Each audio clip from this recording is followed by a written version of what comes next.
тапшырмай коелу, азаматсыздар. Анда эмесе балдар, бүгүнкү биздин сабакка сырдуу коноктор келишкен. Ошол сырдуу конокторду таап алыш үчүн доскага 3 бала чыксаңар, 3 окуучу чыксаңар. Кана парактарды алабыз. Окуучуларга маалыматты айтабыз, Мен атаман эрте ажырап калгам. 4 бир тууганмын. Умайбек деген наамды алып жүрөм. Кайра менен аңгылууну жакшы көрөм. Кыргыз Каран деп аталган мен киммин? Мен киммин? Калдым. Мастек Каган. Ой, азамат. Отургой. Андан кийин Турканды улагандан кийин биздин каландык билекке келди. Биз кимдин аскерлери болобуз? Кыргыздар да бизге карап туруп калды. Биз кимбиз? Нурен? Уйгур аскерлери. Уйгур аскерлери, азамат. Мен 648-жылы Кытайга барган элчилердин жетектеп барган кыргыз башчысы Кытай императору бизди жакшы тосуп алып, мага генерал-губернатор деген наамды ыйгарган. Мен киммин? Кана. Алия. Шибокячы. Азамат. Таптоо балдар барбы? Азаматсыңар. Анда ордуңарга отуруңар. Колумда кызыл жашыл жабуулар турат. Ушундан алып ар бириңер, анан ошол боюнча топторго бөлүнөлү. Анда эмесе балдар, бүгүнкү биздин сырдуу коноктор бүгүнкү биздин сабакка жөн келген эмес экен. Өздөрүнүн белектерин ала келишкен экен. Ошол белектер боюнча силерге тааныштырып койсом. Ал биздин бүгүнкү баалообуз экен балдар. Бизде бул эмненин сүрөтү? Бөкөр экен, эмне буйлап буга? Кыбыз. Демек бөкөр. Бул мич деген бааны берет экен. Андан кийинки сүрөт комуз. Бул төрт деген бааны берет экен. Андан кийин биздин улуттук баш кийим акалпак экен. Бул акалпак 5 деген бааны берет экен. Биз ушул бүгүнкү сабакта ушул бааларды алыш үчүн эмне кылышыбыз керек эле? Тапшырмаларды так туура аткарганга аракет кылышыбыз керек. Эмесе сабакка даярбызбы? Бул баалоолорду балдар силердин окуучулар аткарып аткан ишине жараша берем. Силер бул баалоону аласыңар дагы ар бир топ кайра ушул баалоону эмне аласыңар? Чогултасыңар. Ошондо окуучу алган баа менен топтун дагы баасы эмне кылат экен балдар? Чыгып калат. Анда эмесе жакшы активдүү катышабыз, Бүгүнкү биздин темабыз сырдуу коноктор тарабынан жашыруу экен. Азыр биз ушул жерге чыгып, суроолорго жооп берип, анан бүгүнкү биздин жаңы теманы ачып алат экенбиз. Анда биринчи суроого Бекжан келип кал. Каган түшүнүгү эмне деген маани түшүндүрөт? Улуу башкаруучу деген түшүндүрөт? Азамат. Отургой. Кана. Кагандан кийинки экинчи орундагы мансап кандай аталган? Кана. Айбике. Кеңешчи Кеңешчи деп аталган. Демек, яна кичине адашып таба албай калды окшойт, эмне кой? Андан кийин Айнур. Өкмөт түзүүчү кандай аталат? Вазир. Туура эмес болуп калды окшойт, Ким жактырмай келет? Бойла экен. Отургой. Хадижа.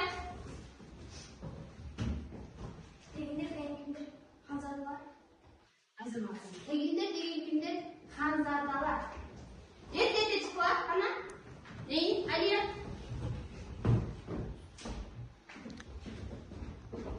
Каганды жээн деген эмне деп аталат? Иналдар деп аталат. Азаматсың. Иналдар деп аталат. Андан кийин Саида. Кыргыз армиясында кызмат кылуу кимдердин болгон? Эртеткен жигиттердин. Азаматсың. Кана. Андан кийин Акмарал. Салык саясатын кимдер жүргүзгөн? Таркандар. Азаматсың. Таркандар жүргүзгөн экен.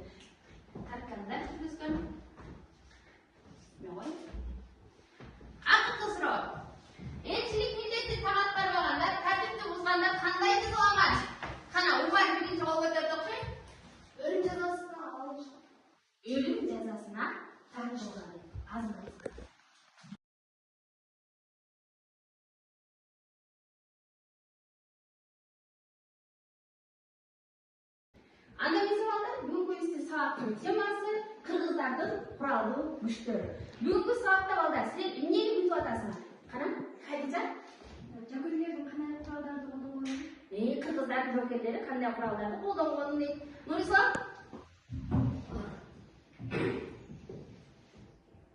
Аскерлер кандай экен? Кандай болгондугун, аскерлери кандай экендигин, күчтүү болгонбу, ынтымактуу болгонбу, ошону билгиң келет экен, Аяна? Билгиң келет. Алия? Аялдардагы жокер болгонун билгем келет. Аялдарда. Анда эмесе, биз ушул темада ушул нерсени силер күтөт экенсиңер. Анда эмесе сабактын максатын силерге айтып койсун. Бүгүнкү биздин сабактын максаты кыргыздардын куралдуу күчтөрү тууралуу чакан топтордо изилдөө, иликтөө менен билимиңерди тереңдетет экенсиңер. Өзүңөр изилдеп, анан тереңдетип, андан ары алып чыгат экенсиңер. Андан кийин текст менен иштейсиңер, чечим кабыл аласыңар жана бири-бириңерге тааныштырып, өзүңөр эле билген нерсеңерди жаза бербей, эмне кылышыңар керек экен? Кеңешип тааныштырып, анан ошол Андан кийин чакан топтордо тарбия берилип, чакан топтордо иштеген окуучулар өзүңөр эле айта бербей, бирге чечим чыгарып, анан ошол көз караштарыңарды эмне кыласыңар? Калыптандырып, бири-бириңерге дал келгидей кылып, анан аргументтүү түрдө бизге презентацияны эмне кылып берет экенсиңер, жактап берет экенсиңер. Мына ошол максатты аткарсак, анда биз сабагыбызда эң жакшы деген бааны алат экенбиз. Топторго аттары менен тааныштырып кетсем, биринчи топ археологдор тобу. Археологдор кол чыгарып коебуз. Экинчи топ этнографтар тобу. Анда бизе азыр кандай тапшырма берилет силерге? Китебибизди ачабыз. Кыргыздардын куралдуу күчтөрү деген теманы ачабыз дагы. Археологторго мындай тапшырма берилет. Кыргыздардын курал жарактары эмнелер болгонун жазасыңар. Кыргыздардын курал жарактары эмнелер болгонун жазасыңар. Ана археологторго тапшырма кетти. Этнографтар кыргыздардын аскерлери кандай болгон? Аларды кимдер башкарган? Алар кандай куралданган? Мына ошол боюнча изилдөө жүргүзүп силер жазасыңар. Эми бери карагыла балдар. Китептеги текст менен таанышып 4 минутта берилет. Топ менен иштеп 4 минутта, презентациялоо 2 минутта, негизги формалар кластер түрүндө түзсөңөр болот. Ролдоштуруу же таблица түрүндө түзсөңөр болот экен. Могу жерден кайсы форма жакса, ошол боюнча эмне кыласыңар? Тапшырманы аткарасыңар.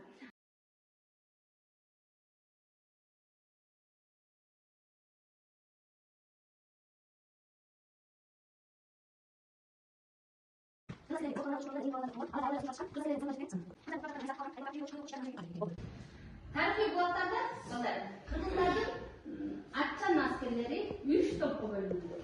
Атчан аскерлери 3 топко бөлүнүлгөн. Оор куралдангандар, орточо куралдангандар, анан жеңил куралдангандар деп канча бөлүнгөн экен? 3 топ. Кайсы аскерлери? Атчан аскерлери. 3 топко бөлүнгөн экен. Жеңил куралданган аскерлердин негизги куралы алыска кие турган, алыска жете турган жаа болгон экен. Жаа менен жебе жеңил куралданган аскерлердин неси болгон экен балдар? Куралы болгон экен. Белиндеги куралдын курунда жеңил кылычы жана айбалта канжары болгон экен. Аны эмне алып алыска ыргыткыдай өздөрүнө эмне кылган экен? Куруна эмне кылып алышкан экен? Тагып алышкан экен. Жокерлерди кимдер башкарган?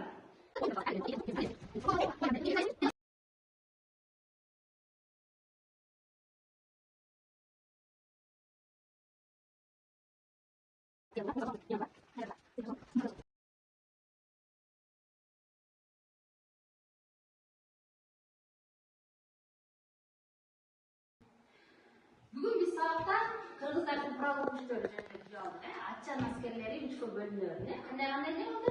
Жеңил, орточо, анан оор куралданган деп бөлүнүшкөн экен. Алар эмне менен куралданышкан экен?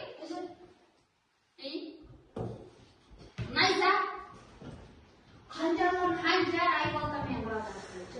Азаматсыздар, ең мықты өзіңізге білімді ала алған қойып, біз бүгінгі сабақта мақсатымызға жеттік. Ана десе сабаққа активті қатысып келгендеріңіз үшін чоң рахмат. Сабақ жиынтық